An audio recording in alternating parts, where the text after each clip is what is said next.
going on, people? Welcome to United View. Welcome to the tactical view. Not one that we want to do, I'll be honest, but like I've said, when we win and we're happy, we have to do it. We have to talk about it. When we lose games, no matter the way we lose, no matter the manner of the loss, we have to talk about it. So it's something I actually want to move on from and actually not talk about, but that's not how this works. We don't get to just skip tactical views. So come without any further ado. Let's get into it. And before we sort of get into the show itself, let's not make any mistake here. Jurgen Klopp got his tactics absolutely spot on. He's deconstructed everything Erik ten Hag does, and you've got to give him credit for that. As much as we hate to see it, you've got to give him credit because the game plan he's come up with was absolutely brilliant, and Liverpool thoroughly deserved the win. We were terrible.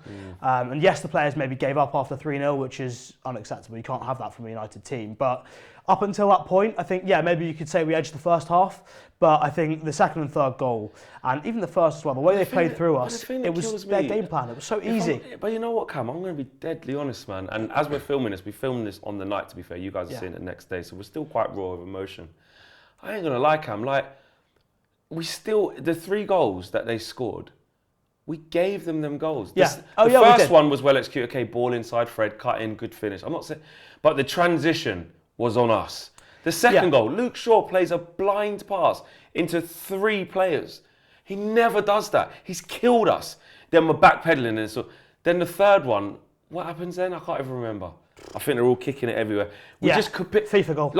Again, just like the thing that pissed me off most about this game, right? Obviously, apart from it being 7-0, just like when they beat us 5-0 at Old Trafford last year and beat us 4-0 in this game last year, I left both games going, they didn't even need to be that good because we capitulated and gave them opportunities. We gave them chances. So yeah, Ten Hag got undone by Klopp which we're going to talk about, and I get that. Yeah. But I still can't move past the fact that we made individual errors 3 times over, then the game's gone. But you know what it is? Individual errors happen a lot more when Ten Hag's trying to play the way he does. So at the moment, I think partly because he knows the limitations of his squad, he knows we're good in transitional moments. So the way he's set up to play is to create as many of those transitional moments as possible. And if you can't win your duels, you can't do the basics, you can't take care of the ball, those transitional moments will go against you and you'll look so open like we did today.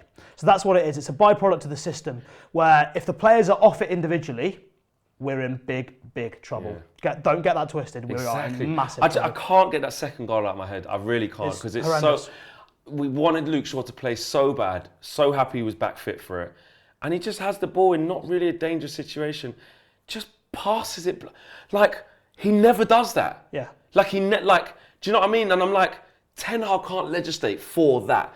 Yeah. Don't get me wrong. There's players falling down after that. The reaction to it. I get it, but that wasn't like he lost the duel. That wasn't like he got pressed and, the counter press from Jurgen Klopp was so amazing. He just gave a shit infield pass that killed us.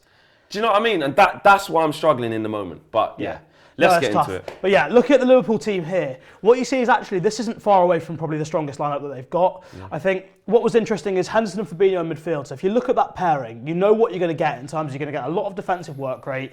They're sort of like decent pressers. They're quite mobile, although Fabinho less so this season.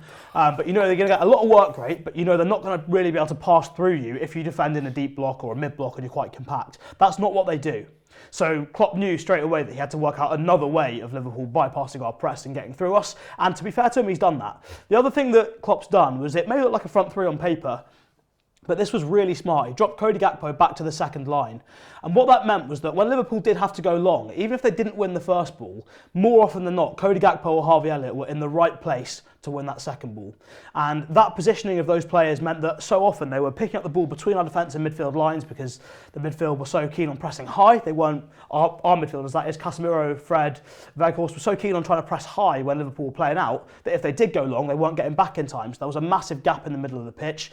And Gakpo exploited that brilliantly, as did Mo Salah, Darwin Núñez, and obviously Liverpool fullbacks as well. So in terms of the shape that they tried to create when they're going forward, you see Gakpo and Elliott a little bit deeper. So it's almost like Ralph Rangnick's 4-2-2. So you've got Salah and Darwin Núñez as strikers, Elliott and Gakpo sort of insiders, maybe sort of wide 10s either side. Then obviously we get Andy Robertson and Trent Alexander-Arnold bombing on forward as much as possible.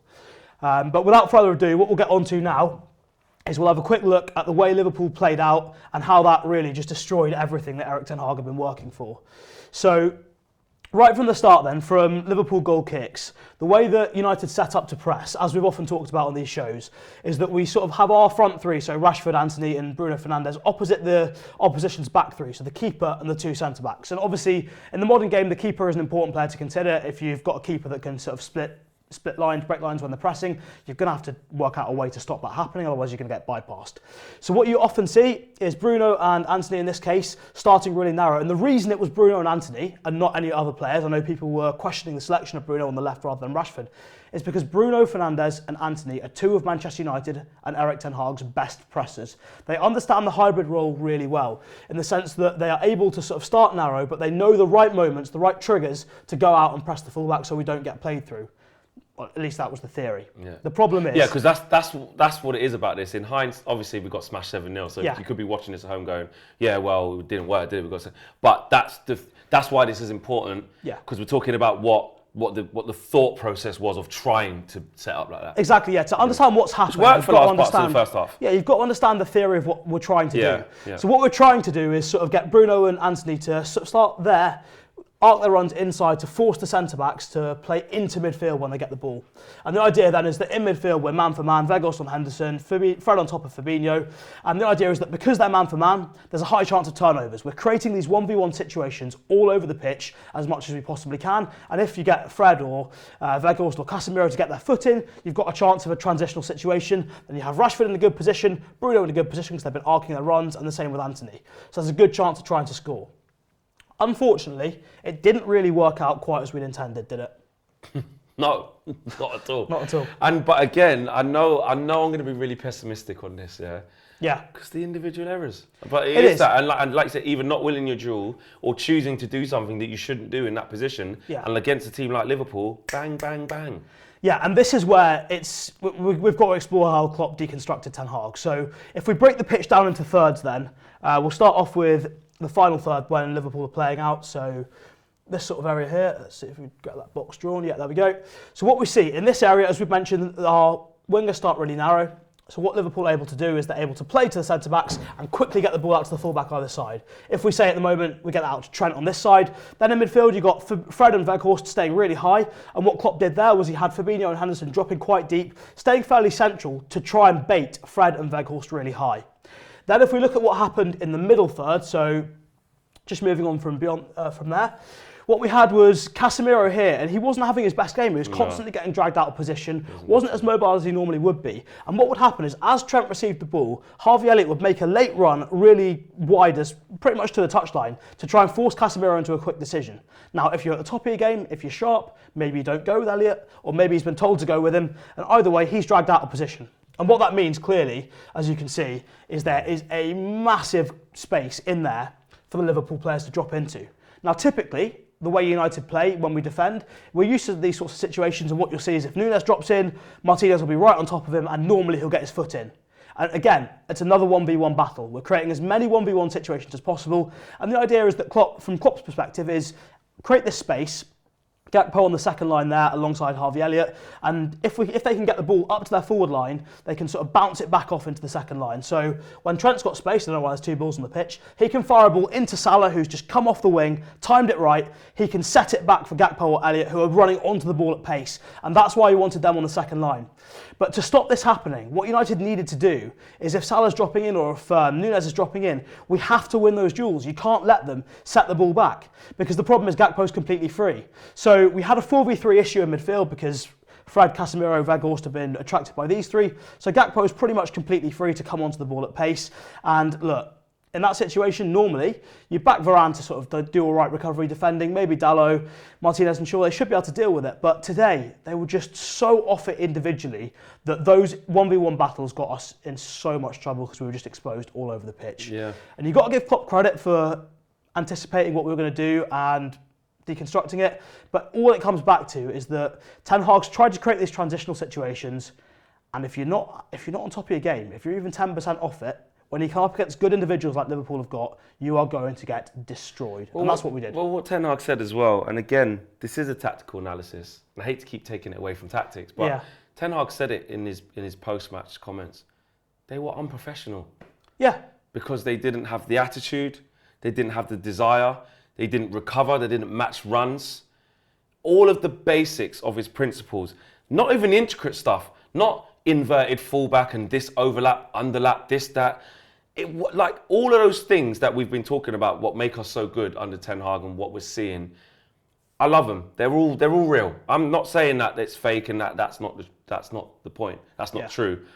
But in this game, I think the single-handed biggest factor of why we lost, I still don't think it was tactical. I will praise Klopp, like what you're saying, and I accept that he made those changes. That's why Gakpo was freed up to even be able to run in that space and all of these things. Because there's a whole other team there that just smashed us 7-0. They must have done something good. Yeah. I agree. But capitulating like that, that's this. That's this, and that's this. And that just felt like today the old Man United of last year. That was a Ranić Man United. That was an Ollie Man United, which was fractious. Erik Ten Hag also said, we didn't fight for each other. We didn't protect each other. But that's it. It's what it comes back to. I mean, we talk about sort of the tactical ideas. That's one thing. That's one level. But as you say, to actually execute those ideas, it comes from up here. Exactly. It comes from being sharp. It comes from being physically in the right shape. Which they have showed. Many times over the course of the season, they've shown it. And they've done... Look, this isn't a sudden change in the way Ten Hag's played. It's very similar. He talks about the rules and the principles. It was clear to see that there were some rules and principles. We just didn't execute it very well. And everyone's losing their duels. That's going to happen. Yeah. There weren't many points, to be honest, where Liverpool had a massive overload against our backline. And in that situation where we've got extra players, we've got to be able to deal with it. But because so many players were losing their individual battles, it was just throwing everything into chaos. It was a complete mess. And that's the problem that's happened. And I think also as well, before you get the next piece of where you're going to go with it. I highlighted it in like my post-match thoughts of like Shaw, Varane, Martinez, Casemiro, Bruno. Like that core five. Yeah. Like, of course, it was a bad team performance. You guys know that. We all know that. Everybody was poor. Everybody was poor. But those five are the ones that we look to in recent times of like the real... Obviously, Rashford's been unbelievable, but defensively, obviously, we conceded so many goals. So I'm not going to say Rashford was, But when you have those five players playing as badly as they did, there's just no chance. Like I said, that Luke Shaw pass that he does when we've just come out of half time and we're trying to get back into the game, it was just comical. Then he has that clearance where he looks like he can't be bothered to clear it properly, boots it off the back of Firmino. Then it goes back to them. Then they cross it. Nunes, easy header. Yeah. Like playground stuff. Yeah. Like if I'm Erik Ten Hag looking at that, I'm saying, what on earth do you want me to do with that? Yeah. Like tonight. He's given them, I can't do anything else. You've just got to go out on the pitch and execute it. I don't know what's gone wrong in terms of the players, whether they're not fit enough, not sharp enough. Decision making was terrible. People were lethargic. When the Liverpool forwards were dropping in off the last line to try and receive the ball, like when Salah's dropping in, Shaw was 2-3 yards away from him every single time. Martinez the same with Nunes, or Varane was the same with Nunes. They all did. They were all off it, and that's the problem. When there's so many individual situations, if everyone's off it, if it's a poor performance, a flat day, and you go to Anfield, it's a tough place to go, you're in for a long day. And I think with the ball, United's game plan was sort of interesting in the sense of, obviously, we know Liverpool are a high-pressing team. You don't want to encourage them too much, but obviously if you can bait the press forward, there might be space in behind. Now, one of the ways we tried to exploit that was with Wout Weghorst. Obviously, we know that he's... Well, I was going to say good in the air. We know he's 6'6", put it that way. And the idea was that we'll try and encourage by playing short from goal kicks. So Martinez would take it to De Gea. He may take it to Varane. What we saw quite a lot of the time was Liverpool sort of pressing quite high. And De Gea would try to feed out to, let's say, out to Dalot. And by the time he was under pressure, he'd have to play a long ball.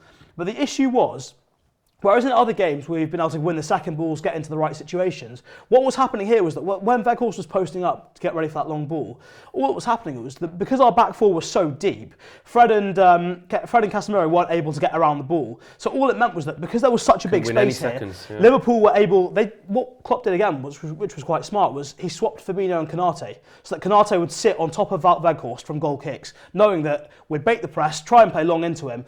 Konate wins the first ball, takes Casemiro and Fred out the game with one header, and then all of a sudden you've got all these Liverpool players in the right position running at our back line. So again, We were just as bad with the ball as we were without it, and it's one of those games where you can see the players, like the cogs turning in the players' heads, thinking, hang on, we've got no escape here. It's relentless. The panic sets in, doesn't it? Exactly. And the one thing you cannot do when you're playing Liverpool is, they're a brilliant pressing team. You can't let them get the ball into the final third and keep it there, because then their pressing will kill you. You won't be able to get out, and eventually, especially at Anfield, they're going to score, and they're going to score, and they're going to score.